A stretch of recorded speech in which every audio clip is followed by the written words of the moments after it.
ಸ್ನೇಹಿತರೆ, ಈ ವರ್ಷದ 5 ತಿಂಗಳು ಕಳೆದೋದ್ವು. ನಿಮ್ಗೆ ನೆನ್ಪಿದ್ಯಾ?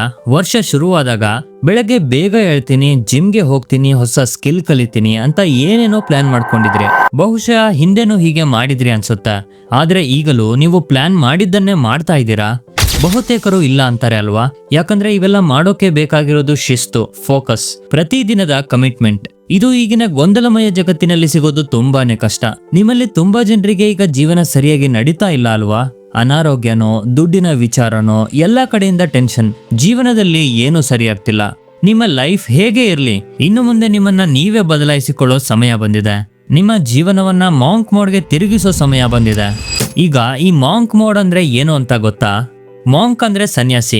ಸನ್ಯಾಸಿಗಳು ಹೇಗೆ ಎಲ್ಲವನ್ನ ಬಿಟ್ಟು ದುಡ್ಡು, ಆಸೆ, ದುಃಖ, ಐಷಾರಾಮಿ ಇದೆಲ್ಲವನ್ನ ಬಿಟ್ಟು ತಮ್ಮ ಜೀವನವನ್ನ ನಡೆಸ್ತಾರೆ. ಹೇಗೆ ತಮ್ಮ ಗಮನವನ್ನ ತಪಸ್ಸಿನ ಮೇಲೆ ಇಡ್ತಾರೋ ಅದೇ ರೀತಿ ನೀವು ಕೂಡ ನಿಮ್ಮ ಜೀವನದಲ್ಲಿರೋ ಎಲ್ಲಾ ಗೊಂದಲಗಳನ್ನ ದೂರ ಮಾಡಿ ಶಿಸ್ತಾಗಿ ಒಂದು ದಿನಚರಿಯನ್ನ ಫಾಲೋ ಮಾಡಬೇಕು. ಇದನ್ನ ಕನಿಷ್ಠ 21 ದಿನದಿಂದ 6 ತಿಂಗಳವರೆಗೆ ಮಾಡಬಹುದು. ಈಗ ಈ ಮಾಂಕ್ ಮೋಡ್ ಅಲ್ಲಿ ಏನೆಲ್ಲ ಮಾಡಬೇಕು? ಮಾಂಕ್ ಮೋಡ್ ಅಲ್ಲಿ ನೀವು ಕಷ್ಟದ ನಿಯಮಗಳನ್ನ ಮತ್ತೆ ಕೆಲವು ಸುಲಭದ ನಿಯಮಗಳನ್ನ ಫಾಲೋ ಮಾಡಬೇಕು.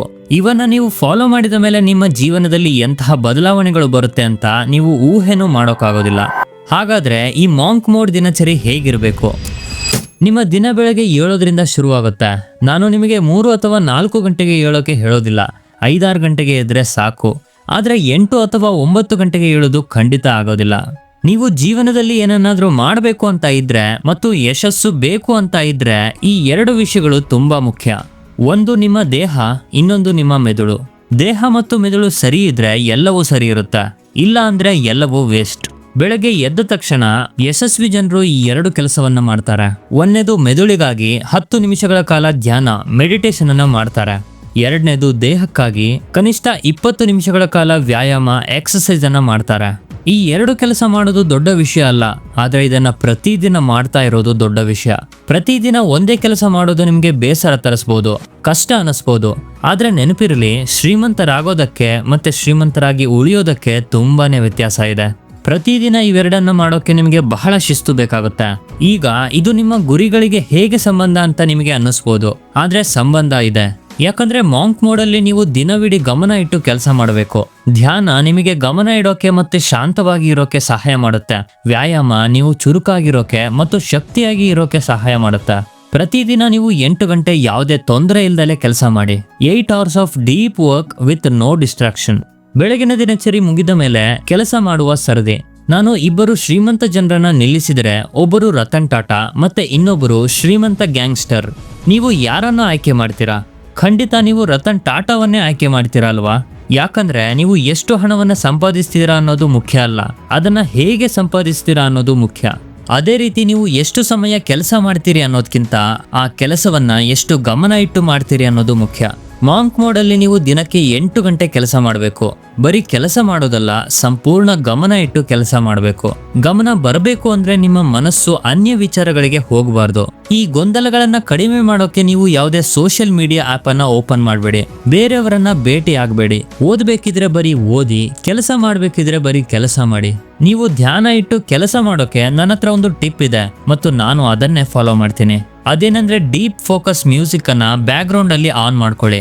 ನೀವು ಯೂಟ್ಯೂಬ್ ಅಲ್ಲಿ ಹುಡುಕಿದ್ರೆ ನಿಮಗೆ ತುಂಬಾ ಸಂಗೀತಗಳು ಸಿಗ್ತವೆ. ನೀವು ಪ್ರತಿದಿನ 8 ಗಂಟೆಗಳ ಕಾಲ ಯಾವುದೇ ತೊಂದರೆ ಇಲ್ದಲೆ ಡೀಪ್ ವರ್ಕ್ ಮಾಡಿದ್ರೆ 6 ತಿಂಗಳ ನಂತರ ನಿಮ್ಮ ಕೆಲಸದಲ್ಲಿ ನೀವು ಎಕ್ಸ್ಪರ್ಟ್ ಆಗ್ತೀರಾ ಮತ್ತೆ ಉಳಿದವರಿಗಿಂತ ಬಹಳಷ್ಟು ಮುಂದೆ ಹೋಗ್ತೀರಾ. ಆದ್ರೆ ನೆನಪಿಡಿ, ಯಾವುದೇ ಅಡ್ಡಿ ಇಲ್ಲದೆ ಡೀಪ್ ವರ್ಕ್ ಮಾಡಬೇಕು. ನೆಕ್ಸ್ಟ್, ನಿಮ್ಮ ಉದ್ದೇಶವನ್ನ ನಿರ್ಧರಿಸಿ. Decide your purpose.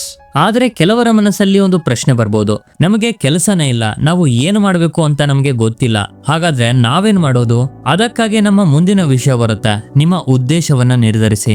ನಿಮ್ಮ ಜೀವನದಲ್ಲಿ ಒಂದು ದೊಡ್ಡ ಉದ್ದೇಶ ಇದ್ರೆ ನಿಮ್ಮ ದೇಹದಲ್ಲಿ ಎಂತಹ ರಾಸಾಯನಿಕಗಳು ಉತ್ಪತ್ತಿಯಾಗುತ್ತೆ ಅಂದ್ರೆ ಉಳಿದ ಜನರು ಬಲವಂತವಾಗಿಯೂ ಮಾಡಲಾಗದ ಕೆಲಸವನ್ನ ನೀವು ಸಂತೋಷವಾಗಿ ಮಾಡ್ತೀರಾ. ನಿಮ್ಮ ಜೀವನದಲ್ಲಿ ಯಾವುದೇ ಉದ್ದೇಶ ಇಲ್ಲ ಅಂದ್ರೆ ನೀವು ಕೂಡ ಅದನ್ನ ಮಾಡೋಕೆ ಆಗೋದಿಲ್ಲ. ಇರೋದಿಲ್ಲ.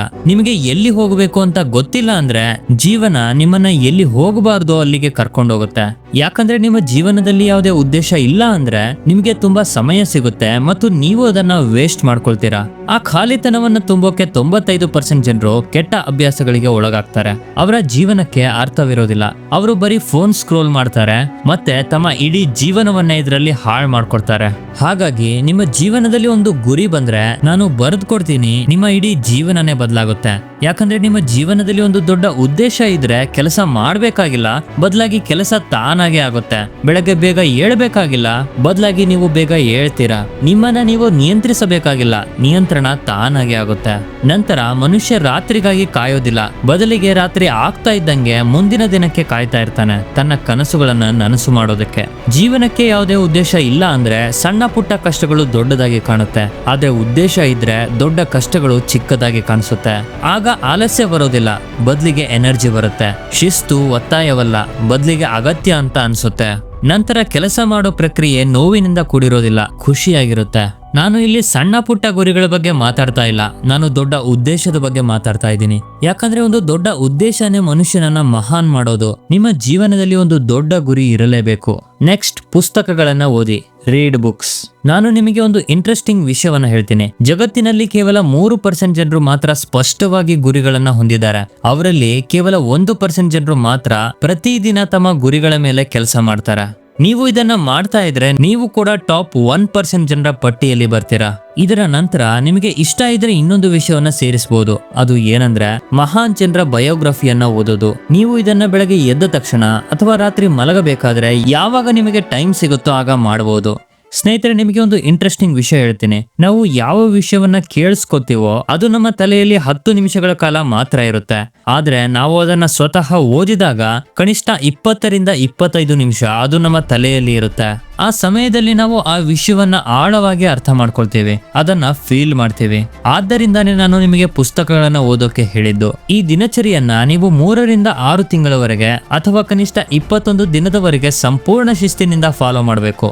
ಮಾಂಕ್ ಮೋಡ್ ನಿಂದ ನೀವು ಬೇರೆ ಕಡೆ ಡಿಸ್ಟ್ರಾಕ್ಟ್ ಆದ್ರೆ ಭಗವಾನ್ ಮಹಾವೀರರ ಒಂದು ಮಾತುಗಳನ್ನ ಯಾವಾಗ್ಲೂ ನೆನ್ಪಿಡಿ. ನಿಮ್ಗೆ ಏನಾದ್ರೂ ಬೇಕಾದ್ರೆ ನೀವು ಏನಾದ್ರೂ ಬಿಡಬೇಕು, ನಿಮ್ಗೆ ಬಹಳಷ್ಟು ಬೇಕಾದ್ರೆ ನೀವು ಬಹಳಷ್ಟು ಬಿಡಬೇಕು, ಆದ್ರೆ ನಿಮಗೆ ಎಲ್ಲವೂ ಬೇಕಾದ್ರೆ ನೀವು ಎಲ್ಲವನ್ನ ಬಿಡಬೇಕಾಗತ್ತೆ. ಮತ್ತೆ ಸನ್ಯಾಸಿಗಳು ಮಾಡೋದು ಇದನ್ನೇ. ಅದಕ್ಕಾಗಿ ಈ ದಿನಚರಿಯನ್ನ ಮಾಂಕ್ ಮೋಡ್ ಅಂತ ಹೆಸರಿಟ್ಟಿದ್ದಾರೆ.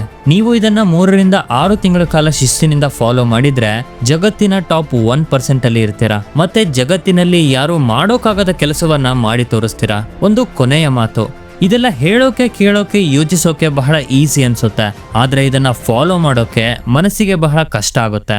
ನೀವು ಇದನ್ನ 1-2 ದಿನ ಮಾಡ್ತೀರಾ, ಅದಾದ ಮೇಲೆ ಬಿಟ್ಟು ಬಿಡ್ತೀರಾ. ಪ್ರತಿದಿನ ಮಾಡ್ತಾ ಇರೋದು ಬಹಳ ಕಷ್ಟ.